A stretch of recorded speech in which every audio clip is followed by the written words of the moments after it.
রান্না বান্না করে রেখো, আমি কিন্তু এসে খাবো। আচ্ছা আচ্ছা, তুমি চিন্তা করো না, আমি রেডি করে রাখে দিব। আচ্ছা তাড়াতাড়ি করে রেখো। হ্যাঁ আমি আসলাম। আর শোনো না, আমাকে 2000 টাকা দাও না, বই কিনতে হবে। ও টাকা লাগবে তোমার? আচ্ছা নাও, ঠিক আছে, ভালো করে হ্যাঁ করো। আচ্ছা আচ্ছা ভালোভাবে যাও, দেখে শুনে কিন্তু যাও। হ্যাঁ আমি তোমার শাড়িগুলো ধুয়ে দিয়েছি। Thank you. পরোটার বিলটা আজকে তুই দিস। আচ্ছা হাঁটো। আচ্ছা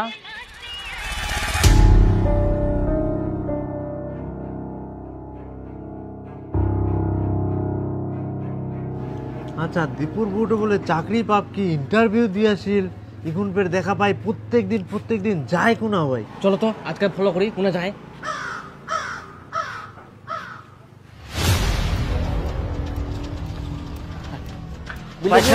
পরে দিব কি এখানে আসেন না? এখানে তো দেখা গেল তো ফুসকুড়ি ফের কোনা হারাই গেলতে, গোটায় তো জঙ্গল। যাইতে যাইতে হামলা চলে গেলে আর দেখা পাই গেল।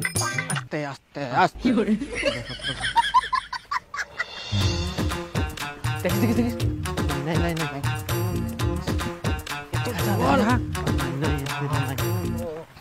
শালা জঙ্গলের ভেতর কি করবো আসিল? তো পার্ক মানে তো জঙ্গল, জঙ্গল না কি মজা হবে? নীলাতে থাকবো পারে কিন্তু ইনে আসিল না কি কোনা যাবে না হলে।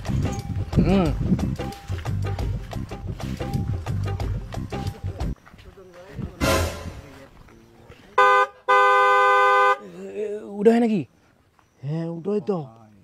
দেখিস চেংড়া ফেলছে একটা।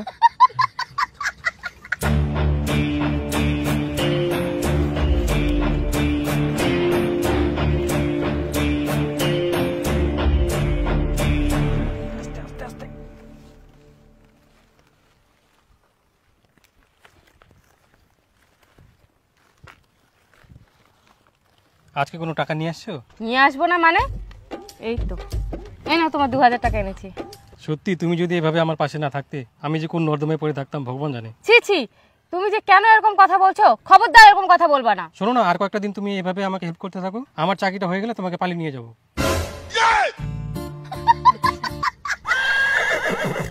শালা দীপুর বড় বড় ভাষণ আর বউটো আসি এনে জঙ্গল দিলা করে। হ্যাঁ চলো দীপু কি আসি, কুই আসি মনে হয় ডাকি আনি মুখ।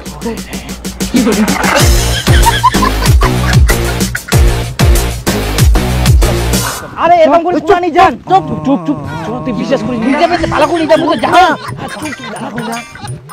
গাবিলে তো শুনে পাই যাবি না।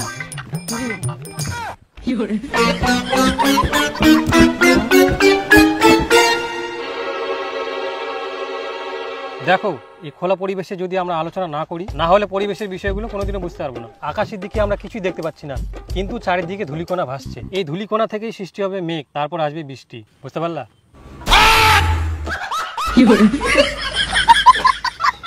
তো পড়াশোনা করে আর আমরা শুদ্ধমে আবার মুখ নিয়ে আসিয়া হারাম জাদা গিলা ফের তোমরা মোর বই না।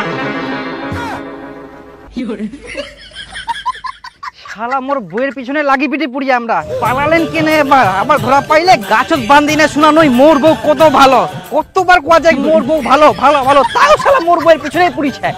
খারাপ পুড়ি ছাড়বে, নিজে তো ওরকম বউ পাবো না, যদি খালি পাম না এবার। আচ্ছা তুই পার্কত বসে বসে কি করিলু? তোমাকে কে বললো?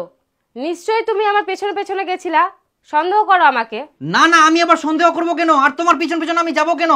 আমি তোমাকে অনেক ভরসা করি, আমি তো এমনি আইডিয়া করে বললাম। হ্যাঁ তুমি তো জানোই, এর আগেও তো একটা ফরেস্টে তুমি দেখেছিলা, সার্ভে করছিলাম। আমাদের পরিবেশের বিষয়ে পড়াশোনাগুলো সব বাইরেই হয়। আর তোমার যে বই কেনার কথা ছিল ওটা কিনেছো? হ্যাঁ নিয়েছি তো, এই তো।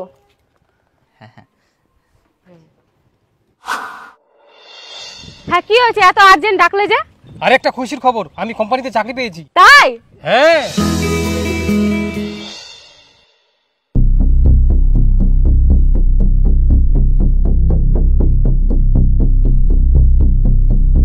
এই নাও ডিভোর্স পেপার, এখানে সই করে দাও। এখন থেকে আমি তোমার বউ না, দীপকের বউ। কি? এটা কোনোদিনও সম্ভব নয়, বই কোনোদিনও সই করব না। সে শেষ পর্যন্ত তুই এই প্রতিদান দিস, তো যা লাগে মই সবকিছু তো দুম পড়াশোনার জন্য। তুই চাকরি পা, চাকরি কর। না না না না না মই সই করবো না। সই করবি না? যখন কোর্টে গিয়ে ডিভোর্স ফাইল করবো তখন 10 লাখ টাকা যাবে, দিতে পারবি তো? আর না দিতে পারলে সারা জীবন কেসে ঝুলাবো।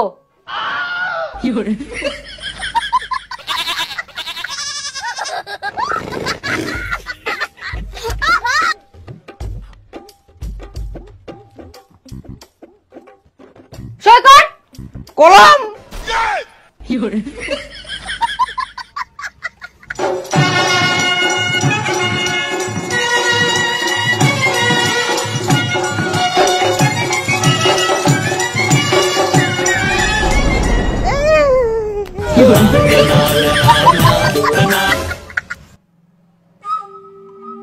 তাও তো বাঁচিনু, যদি মোক মারি মুড়ি বস্তা ঢুকাইছে দিল।